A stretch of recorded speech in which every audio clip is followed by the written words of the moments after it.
Today, I am so happy to welcome back to the podcast Professor David Saltzberg, who was the show's science consultant for 12 seasons. And David, or Prof, as you also say you like to be called, we had such a great time when you were here for season 1. And you were telling us about your background and those fascinating stories. So I want to hear more about that. So it is time for us to talk about the season 2 finale, episode 23 of The Big Bang Theory, called The Monopolar Expedition. Monopolar means one pole, but it's technically not really a word, right? Well, the word monopole is a word, the magnetic monopole. Okay. It's a word for something that we don't know exists yet. Where the pole is just like the poles of a magnet. If you play with magnets as a kid, they have a north pole and a south pole. Right. If you cut it in, maybe you had a red and green magnet. If you cut it in half, you don't just have a north pole left. The side the piece that you cut now becomes the south pole if you kept on one side and the north pole on the other. So there's always two poles to a magnet. But there are more advanced theories in physics that predict you could have individual poles, individual north pole or an individual south pole. And that's what they were going after there. Okay, very good. Well, the log line for this episode is that the guys go to the North Pole to assist Sheldon, who's looking for data to prove string theory, which makes both Penny and Leonard upset about being apart for 3 months. And that's where the episode ends. So let's start from the beginning here. And I think what a lot of people forget about this episode, because even I picture it as the episode where the guys are freezing. They first go to the Cheesecake Factory freezer to try to practice things out. At the end, we see them in this like log cabin in the North Pole, freezing, where they're going to be for 3 months. But this is the episode where we heard for the very first time, not once, not twice, but 3 times, the word Bazinga. Oh. What did you think when you first heard that word or saw it in a script? Oh, that's it. I never thought about it. Because it's not a real word. I know, but my job was the science. Yes. When there was a scene, with boy-girl stuff, whatever, I would skip that. My job was the science. So I don't really, that never had that much of an impact on me, I have to say. I'm sorry. Did you, when you were watching this show, did you watch the episodes when they aired? Sure. So when you heard Sheldon say Bazinga, I don't remember. Did you have any reaction? Or no, it just was there? Not that I know of. No, I don't it was think just so. there. Just there. I'm sorry. I guess I should have. No. But that's interesting to know because, and also I think of the word Bazinga from the episode with the ball pit, which didn't come until season 3, but it was first uttered by Sheldon here. And I think that's because so much of this episode is centered on the North Pole and getting ready for that it just kind of passed me by. Does he explain that in the episode that it's a joke? He does, I think, but not in great detail. It doesn't it doesn't have the oomph that the word does, I feel like, until later. But 3 times, not once, not twice, but 3 times we get Bazinga in here, which I thought was fascinating. Okay, so after we get the very first Bazinga, Sheldon asks Leonard if he remembers the grant proposal about the North Pole, but I would rather hear it from them. So let's play the clip where Sheldon asks Leonard about it, and then I want you to tell us what this means. Do you remember the grant proposal I submitted to the National Science Foundation to detect slow-moving monopoles at the magnetic North Pole? Hardly a day goes by when I don't think about it. Aw, how nice. Well, space opened up at the last minute on the NSF expedition to the Arctic Circle. Wait a minute. He offered to send you to the North Pole? Yes. In fact, he was quite enthusiastic. He said, frankly, if I could send you tonight, I would.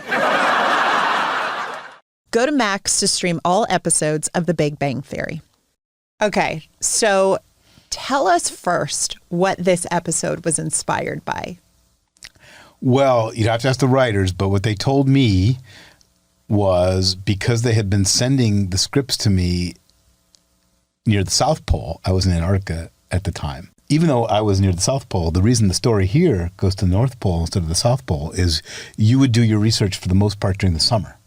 And because the show is going to be off the air in the summer in the Northern Hemisphere, that's where they would go, right? You would spend July, August in the North Pole, Okay. near the North Pole, and maybe more December, January, where it's summer in the southern hemisphere. Pole. So Okay. it was inspired by my trip, I believe, to Antarctica, but they adjusted it to fit the schedule. Wow. That's really interesting. How many times have you been to Antarctica, by the way? I've actually been there 5 times for my research, and once to Greenland. And what kind of research were you doing in Antarctica? So we're looking for particles called neutrinos, Okay. which are elementary particles. You can think of them as an electron that lost their charge.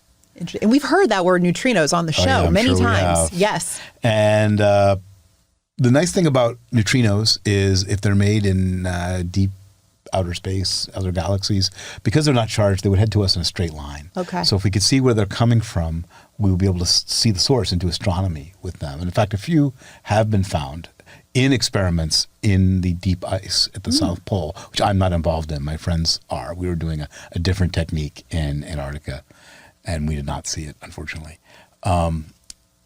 So that's what we're doing, looking for, basically trying to do neutrino astronomy.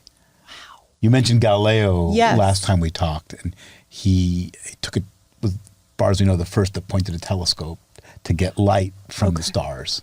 And so this would be like Galileo, but trying to collect neutrinos. Wow. Did you share any photos or just things that happened on your trip to Antarctica with Jim and with Johnny and Kunal and Simon when they were doing this episode? Oh, I sent a bunch of photos to the writers. I took a zillion photos for the set decorators and for props, and I believe for the writers, just thinking that they would have some ideas.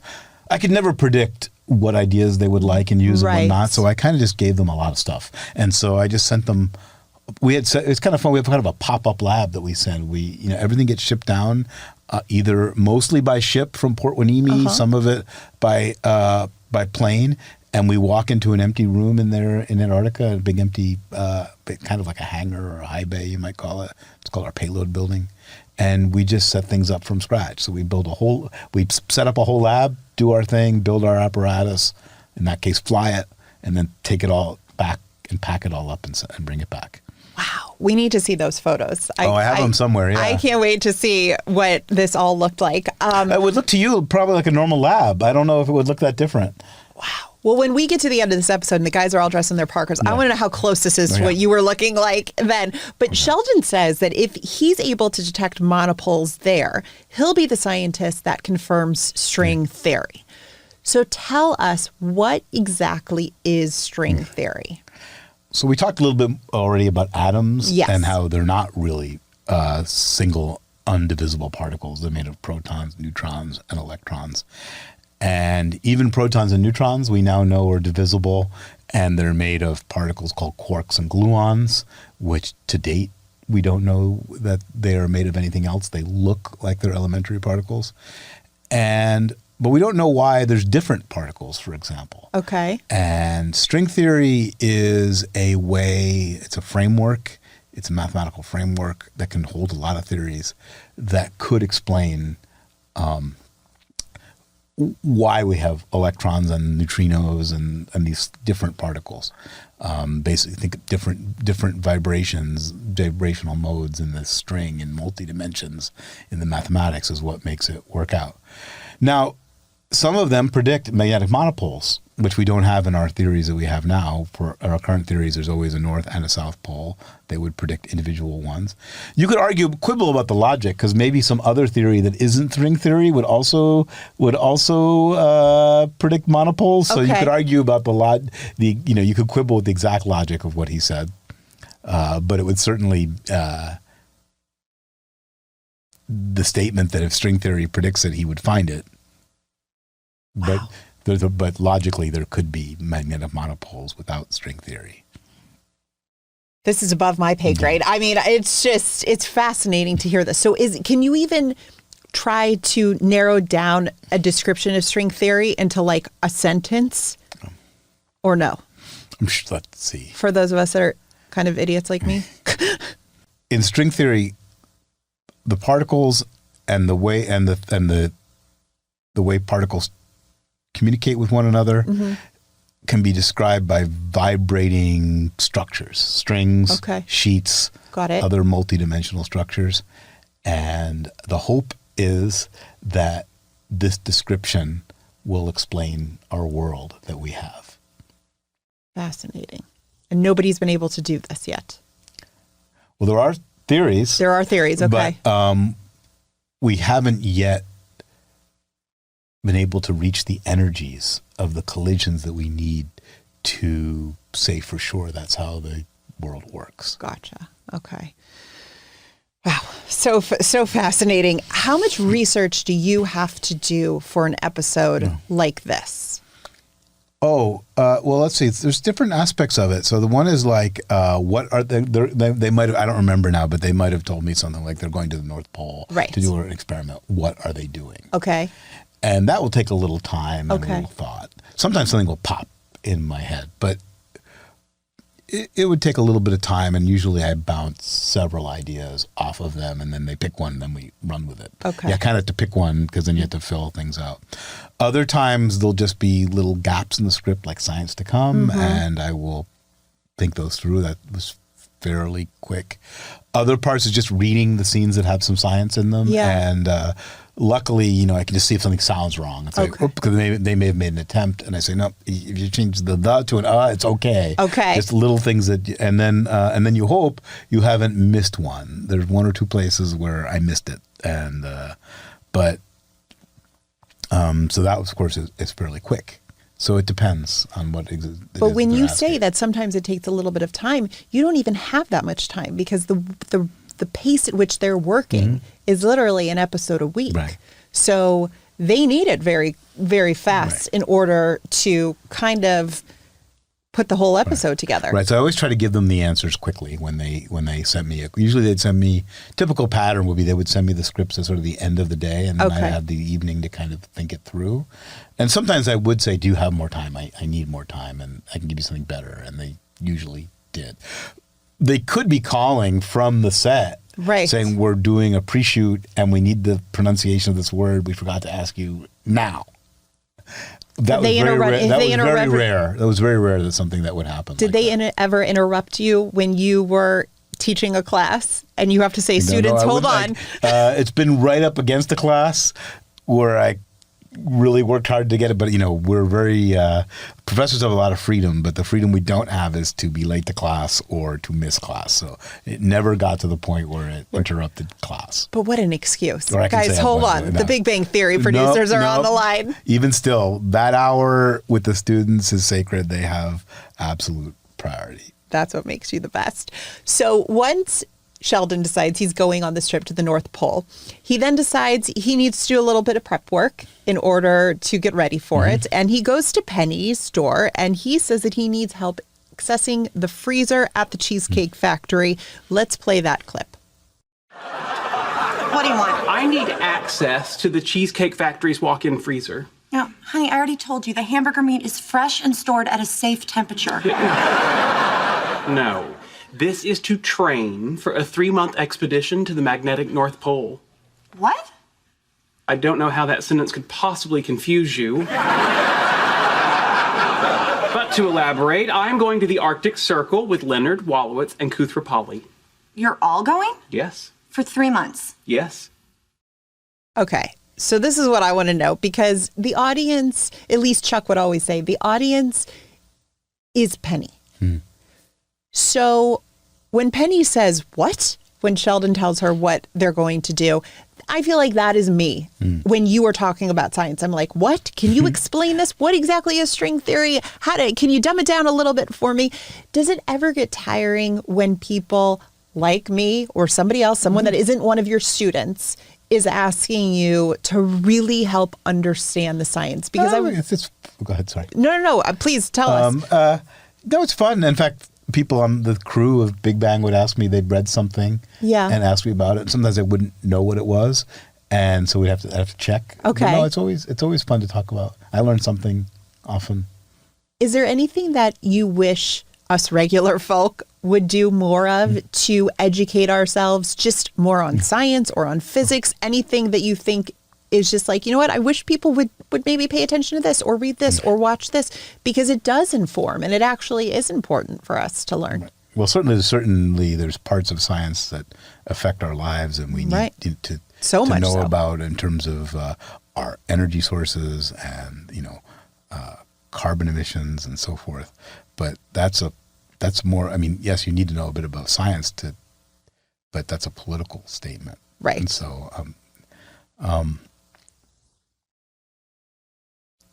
like I said, I'm here to help when people want the help, but I'm not here to force it on anyone. And you're so good about it. But I often wondered, like, does it get tiring when all of us, so many of us are like, wait, what is this? And explain this. I would think a lot about the young people who are watching this, and perhaps they're learning science, and it seems like several hundred years old. No one does this anymore. Right. And I think what was great and was in the back of my mind was that the young people who still could choose a career, right? Mm-hmm. They could. There's going to affect their path in life.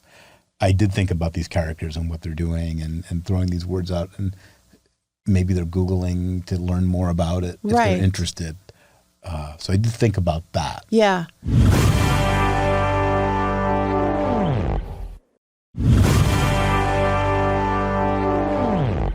One of my favorite moments of the episode is when Penny later gives Leonard a Snuggie to stay warm. And she finally admits that she's going to miss him, which is something that she really hasn't done much of, especially this season. We didn't see a lot of their relationship.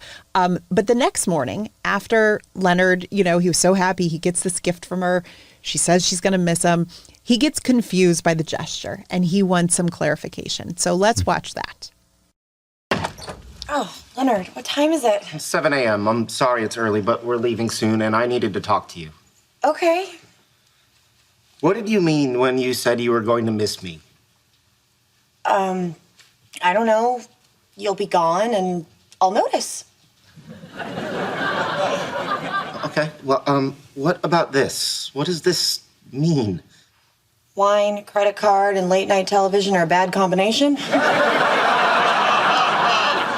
All right, fine.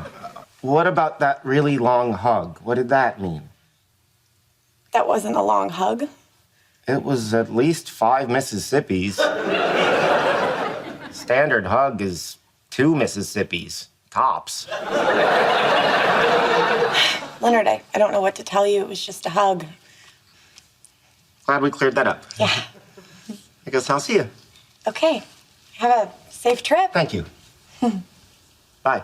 Okay, bye. Go back and watch this full episode on Max. Oh, every time I watch that scene, I find it so heartbreaking because she's clearly, you'll see in the next next clip or right after that, she actually says like, I am going to miss him, and why is this so hard and everything. And you just feel so bad for Leonard in that moment. I know you were saying earlier that you just look at the scripts for the science part, but how invested did you get over the years with Penny and Leonard's relationship? Did you like root for them? Well, that's interesting. I don't really root. I don't felt like I ever rooted for anything to happen. I'd be interested in what happened. Okay. But I don't feel like I thought I could control the outcome by rooting for it. That's such a scientist answer to be like. I also don't root for a sports team because I don't think that my thinking about who's going to win is going to affect the outcome. Right. I guess I should have come up with a different word for that because I do, I enjoy watching, or say like I enjoy watching their relationship. Yeah. When it was shocked, I would gasp sometimes when I read the scenes, or something big happened. Right. And, what do I know about writing a sitcom? But so often I'd be like, wow, they're really going there. They're really turning that page. They're really going. It seems too soon, or it seems I can't imagine. And then, of course, in retrospect, they knew exactly what they were doing. Right, totally. And did you know at the time here that Kaylee and Johnny were a real life couple? No. You did not know? No, I don't think so. The funniest was that Bill Prady was telling me that he was first tipped off to the two of them dating because she accompanied Johnny to a documentary about water in Russian. And that's how he knew. He's like, whoa. He's like, not to say that Kaylee wouldn't have been interested in a documentary about water in Russian, but kind of seems a little bit suspicious why she's going with him to see that. So, funny. But you had no clue there. No. That they were an item. Did you have a Snuggie with you in Antarctica? What did you bring on your travels? So we're going to see a clip of them in their red parkas. Yes. And those are the standard issue parkas that you get. Okay. When you go down there. They're made by Canada Goose. Yes. And they're actually really expensive. Mm-hmm. When we did our work up in Greenland, they didn't provide that with us. We had to buy them. And we were doing a very shoestring budget experiment. Yeah. So we actually borrowed the red parkas from Warner Brothers. We used them. Are you serious? On our expedition. And our journal article, I can't remember if it's in the Journal of Glaciology or Physical Review, but the acknowledgments, thanks Warner Brothers. Oh my gosh. Whose parka did you borrow? Which character's parka? I don't know whose was whose, but there was one taller member of the team, so he probably had Sheldon's and I probably had Leonard's. Oh my God, that's hilarious. And then you had to give them back, I would assume? We gave them back. Okay. What kind of shape were they in? I was afraid you'd ask that. In fact, I burned mine a little bit on a stove. No, you did not. And so it's a little bit damaged. I don't know if we're going to get in trouble. Actually, I think that makes it more authentic, and I think that's an amazing story that you burnt it a little bit in Greenland and then gave it back to Warner Brothers. That is fantastic. Oh my God. Next time you're on the podcast, I think we're going to need to pull it out of storage and have you wear it. But they're really expensive, and they're probably going to use it for some other show, and they're going to be really mad. That is so burned. funny. No, I wore a pair of Canada Goose boots on a safari in Africa, and let me tell you something. They were the best pair of boots I've ever worn in my life. But they were $795 boots, and they were so great. I was so grateful because they gifted them to me. So otherwise I was like, I can't afford a $795 pair of boots, but I mean, they make them that well for a reason, to hold up in these environments. So that is wild. Oh my God, how did you burn it? You were wearing it when you were cooking? I think I backed against a kerosene stove for a little too long. Oh my God. Thank God you weren't hurt, but that's kind of amazing that you were wearing. I was really scared that they were going to be angry with us. Oh, that is funny. But listen, I'm sure they didn't give them to you. I mean, they had to know, like, you're going to Greenland. You're not going and playing. I don't know if this is officially allowed. I think it's been enough years that we're okay, but I don't want to get anybody in trouble. We'll have Warner Brothers security just show up outside the podcast store here and be like, we're ready to take you away to the Warner Brothers jail. That's what's going to happen. Oh my gosh. But it did, we had no money for that trip, really. So that did save us. It really was helpful. Oh my gosh. I don't want to buy multi-$1,000 parkas just to use for 2-3 weeks. Well, they do have Canada Goose ambassadors, so that's what you need to become, so that way you can get all the Canada Goose stuff. But that is wild. I love that. How about then the actual cabin that they're in, and what it looked like inside? Is that somehow similar to where you were staying? When it depends. Like? It really, it actually depends. So in Antarctica, there's a big base, with permanent structures, and you would feel like you're inside a old college dorm, even. But then you often go out into the field, maybe for a few weeks or months. Some people, like we were going out to provide signals to our balloon, and we were intense at that point. There's an intermediate level, which looks a little more like a Quonset hut. Other people go out, I don't know, they'd be studying penguins, and they would be living in tents. Okay. So there were lots of different structures, just basically depending on how long you were there and how mobile you needed to be. So that looked quite reasonable. Quite how it was. And it probably wasn't a bad idea in the episode that Sheldon wanted to, quote unquote, rehearse for this big trip by going to the freezer at the Cheesecake Factory. Is that something, how do you prepare for that kind of cold? What did you do? Well, we did also practice doing it. We were going to deploy some equipment while a plane was waiting. A plane would come down, it has skis, would land on the snow. Okay. We jumped out of my postdoc who worked with me, and I jumped out of the plane with our equipment, and we set up the solar panels, and we connected everything, make sure it tests, and then the pilots, they're looking at their watch, and we had to go fast. So we did actually practice, and it was in the cold. And then I realized, for example, my laptop wouldn't work with my gloves. And so it turns out you can buy gloves that work with a mouse pad that are conductive. So I ordered off Amazon $8 gloves that got free shipping to Antarctica. To Antarctica?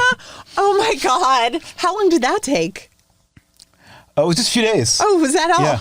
Oh. It depends on all depends on the obviously, Amazon can deliver anywhere in the U.S. very quickly, and then it just depends on when the next plane is coming down, and it came in quickly. Oh my God. So you're also a stuntman, jumping off of planes. Although we always practiced indoors. I don't remember practicing out of doors in the cold, but yeah. But there's just certain tricks. You don't want to touch metal with your bare fingers because you can lose the sensitivity pretty quickly. Right. Wow.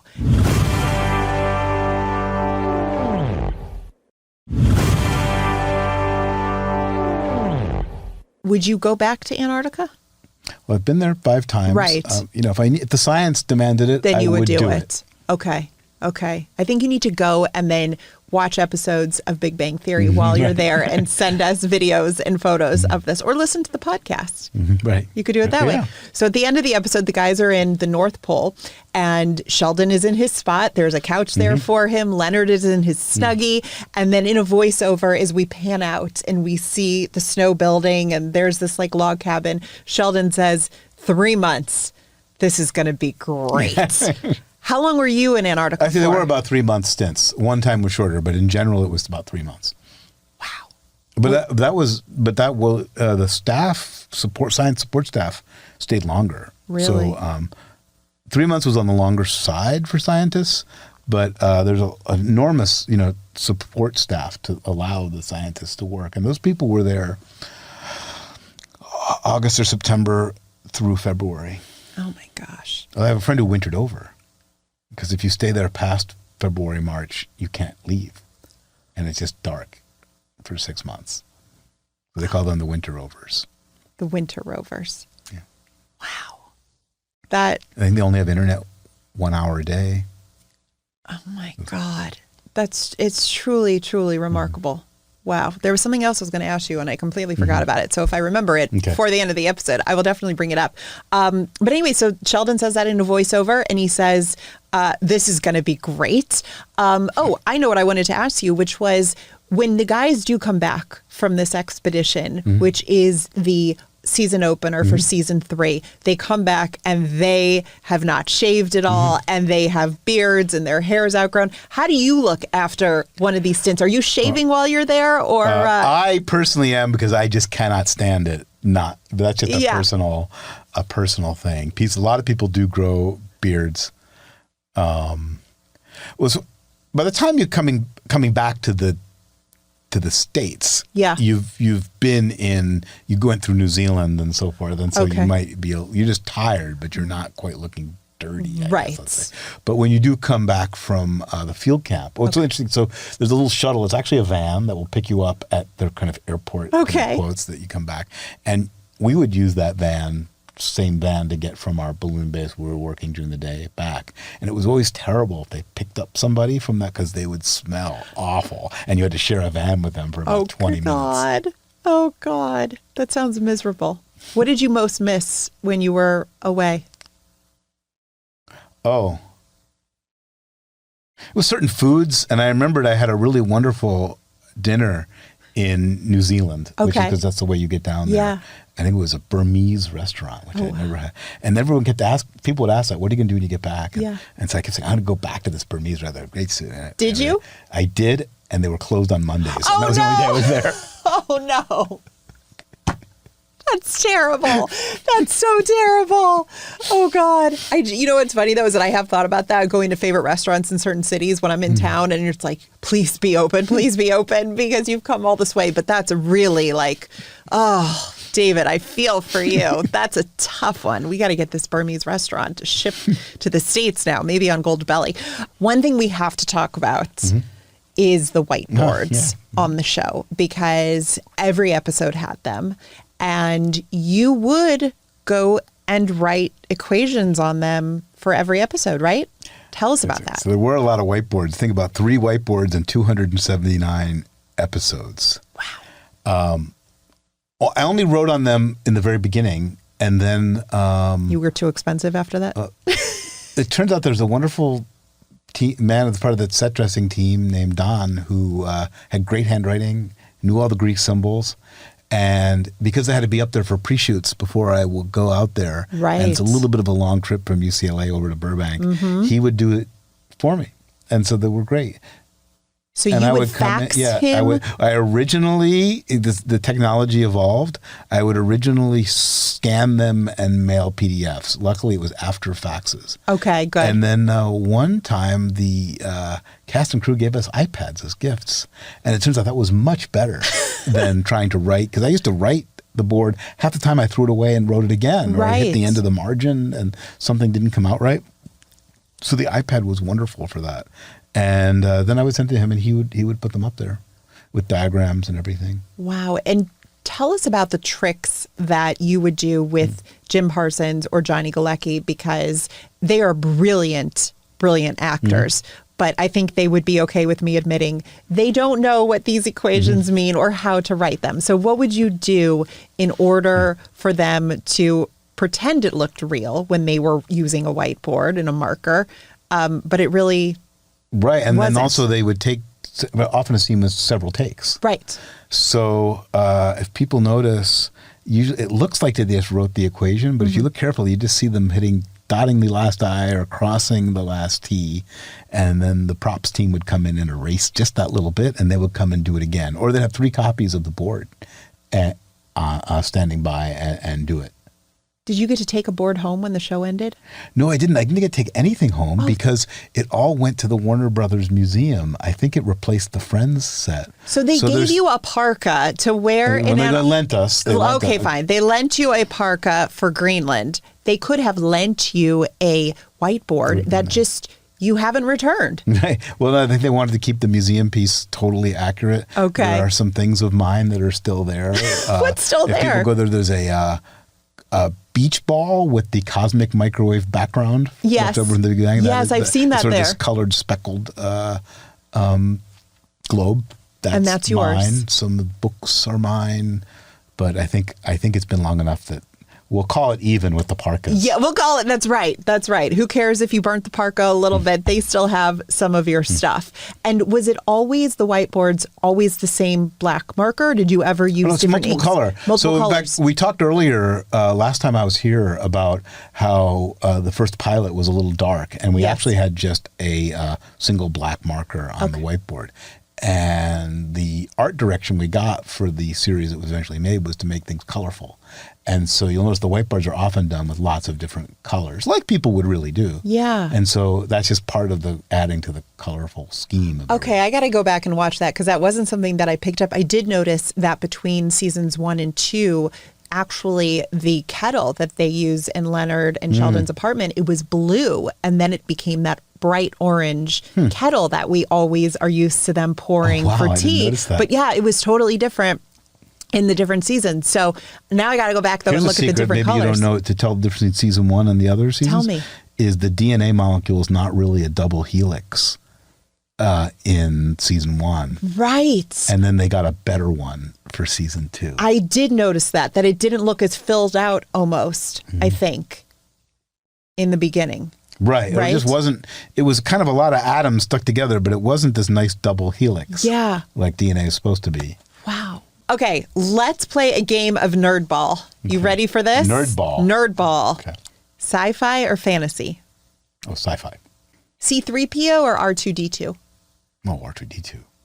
Christian Bale as Batman or Michael Keaton as Batman? With Michael Keaton.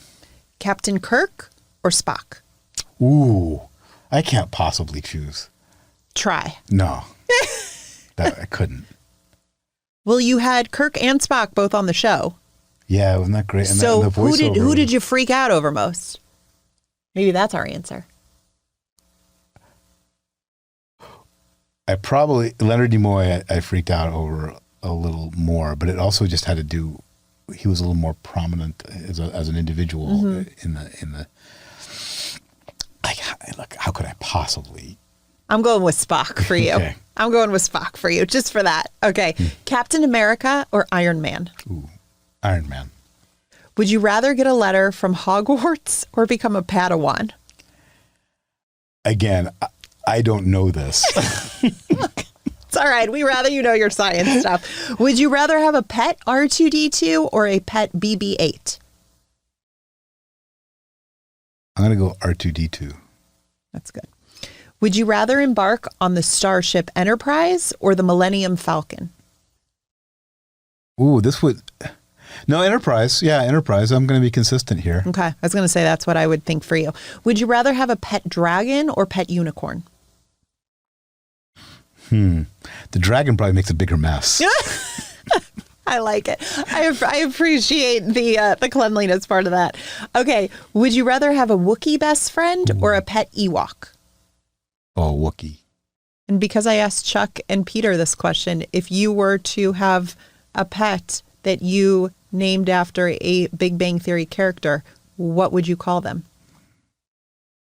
So calling it Cinnamon would not count as a character because then there's a little Easter egg for people that would know. Let's say Cinnamon gets a brother or sister in the house. Yeah. What other character would you name him after? You know, that's a weird way of trying to get me to choose a favorite character, but it's very specific to the pet. I think it has to be Stuart. Stuart is winning big with the pet names. I gotta say, well, it has been a pleasure to have you here as always. Let's do it again. What do you say? Yeah, we love it. Okay. Thanks for having me. It's great. Fun. Thanks for coming. We'll see you for lots more super asymmetry and Stephen Hawking and all that good stuff. This podcast was produced by Warner Brothers Unscripted Television in association with HBO Max. And remember, you can stream every episode of The Big Bang Theory on HBO Max.